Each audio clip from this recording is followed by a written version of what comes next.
आदरणीय भक्तजनों, सादर प्रणाम।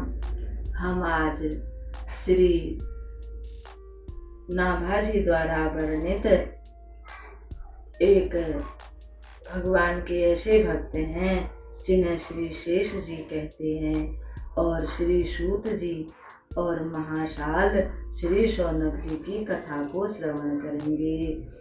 ओम श्री गणेशाय नमः, श्री सरस्वती नमः, श्री सद्गुरुदेवाय नमः। भक्त भक्ति भगवंत गुरु चतुर नाम बपु एक, इनके पद बंदन किए नाशत विघ्न अनेक, नाशत विघ्न अनेक। भक्तजनों, श्री शेष जी को तो आप हम सब जानते ही हैं। सब चीज का जो अंत होता है शेष, उसके अतिरिक्त और फिर कुछ भी नहीं होता है। श्री शेष जी भगवान आदि पुरुष नारायण की सेवा में हमेशा तत्पर रहते हैं। श्री नारायण भगवान हमेशा उनकी गोदी में ही विश्राम करते हैं। वे कभी भगवान के पलंग बन जाते हैं और अपने फनों के द्वारा वे भगवान की छाया करते हैं, छत्र बन जाते हैं। और इस प्रकार से शेष नाग जी भगवान की निरंतर सेवा करते रहते हैं। इसीलिए 14 भुवनों में वे बड़े पूजनीय हैं। जब भगवान कोई भी अवतार ग्रहण करके पृथ्वी लोक पर आते हैं, तब शेष नाग भी उनके साथ ही अवतार ग्रहण करके उनकी सेवा में तत्पर हो जाते हैं। जब हमारे प्रभु श्री राम जी अयोध्या जी में प्रकट हुए राम के रूप में और शेष नाग जी लक्ष्मण के रूप में प्रकट हुए, वहाँ पर भी उन्होंने भगवान की बड़ी सेवा की।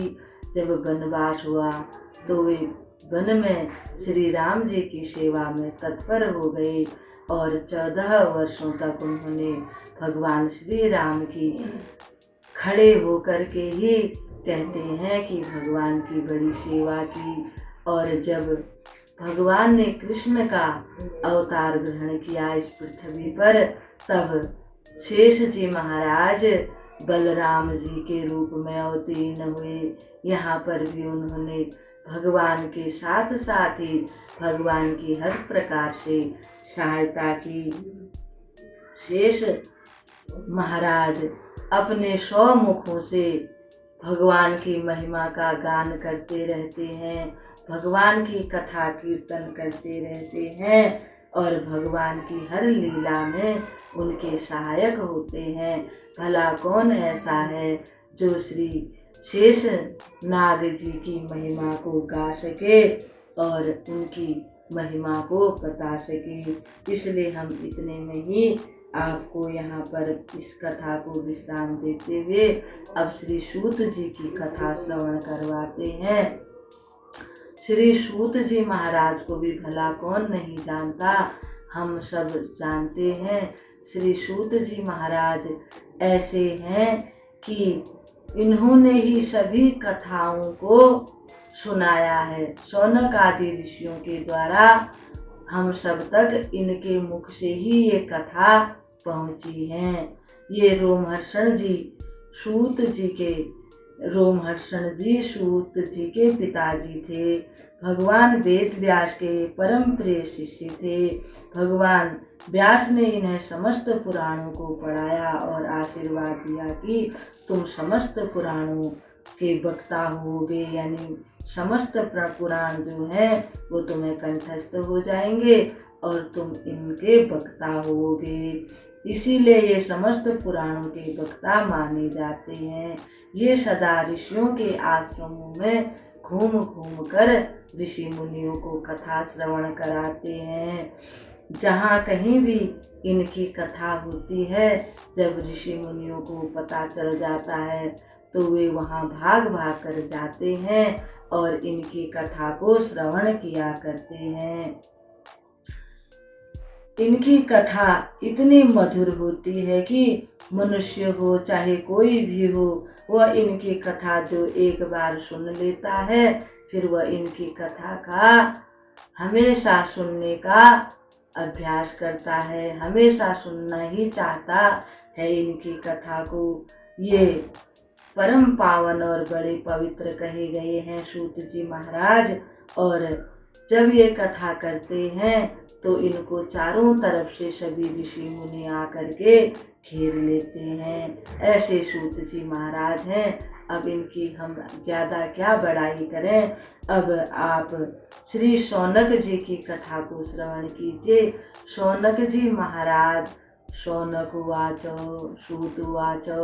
ये सूत जी के ही कथा के एक सबसे प्रमुख श्रोता हैं। नैमिषारण्य तीर्थ में 88,000 ऋषि मुनि नित्य निरंतर सूत जी के मुख से कथा श्रवण करते रहते हैं। चाहे सत्यनारायण की कथा हो, चाहे 12 महीनों की कथा हो, चाहे कोई भी कथा हो, सूत जी वहाँ पर आकर के इनको कथा श्रवण कराते हैं। ये सब संत लोग सूत जी को एक बड़े से सिंहासन बिठाकर उनका बड़ा स्वागत सत्कार करके फिर उनसे कथा सुनने के लिए उनसे प्रार्थना करते हैं। और उनमें से जो सबसे बड़े कहे गए हैं शौनक जी, वही कथा सुनाने के लिए उनसे प्रार्थना करते हैं सभी के समर्थन से। तब सूत जी कथा सुनाते हैं।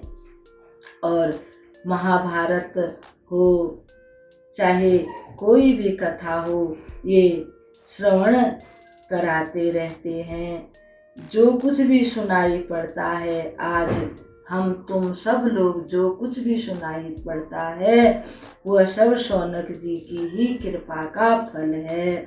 श्री नाभाजी महाराज वर्णन करते हैं कि इनका समस्त समय भगवत कथा में ही बीतता है, यानी कथा सुनने में बीतता है।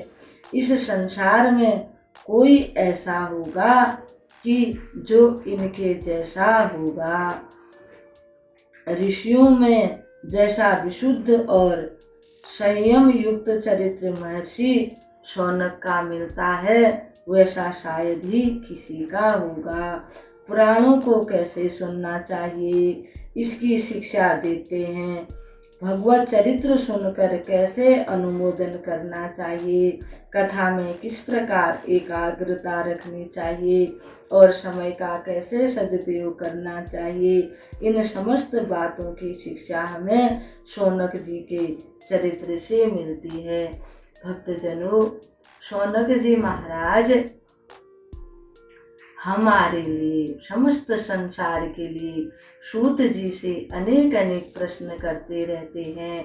जैसे श्रीमद् भागवत की रचना कैसे हुई, भागवत के बारे में पूछते हैं, श्री रामचरित्र के बारे में पूछते हैं, श्रीमद् देवी भागवत के बारे में, ये सारी कथा उनसे पूछते हैं। और सूत जी महाराज फिर उनका बड़े प्रेम से गायन करते हैं। वह ज्ञान गंगा बहते बहते फिर शौनक आदि ऋषियों के द्वारा हम तुम तक पहुँचती है। नहीं तो अगर शौनक आदि ऋषि मुनि न होते, सूत जी न होते, तो शायद ही हम लोगों को इतनी अच्छी भगवान जी की कथा सुनने को प्राप्त होती। अगर जो कोई भी है, चाहे कोई मनुष्य हो, कैसा भी हो, बुद्धिमान हो, मूर्ख हो, तो जन्म से तो वह एक बालक जैसा ही होता है। उसको कुछ भी नहीं ज्ञात होता है कि क्या भगवान क्या होते हैं, मनुष्य को क्या करना चाहिए, किस प्रकार से अपना जीवन बिताना चाहिए, भगवान की किस प्रकार से पूजा करनी चाहिए, ये सब शौनक जी बताते हैं। सूत जी उसका वर्णन करते हैं और शौनक जी उनसे बार बार पूछते रहते हैं कि माता भगवती का प्राकट्य कैसे हुआ, श्री भगवान का प्राकट्य कैसे हुआ, शिव पुराण के अंदर गौरी शंकर का प्राकट्य कैसे हुआ, तभी तो ये सब हम सुन पाते हैं। अब इस प्रकार से हमारे जो शौनक जी हैं उनके चरणों में प्रणाम करते हुए हम आप सबको भी प्रणाम करते हैं। कल भगवान के और भक्तों की कथा लेकर आपके सामने हम उपस्थित होंगे। तब तक के लिए हम आपको प्रणाम करते हैं।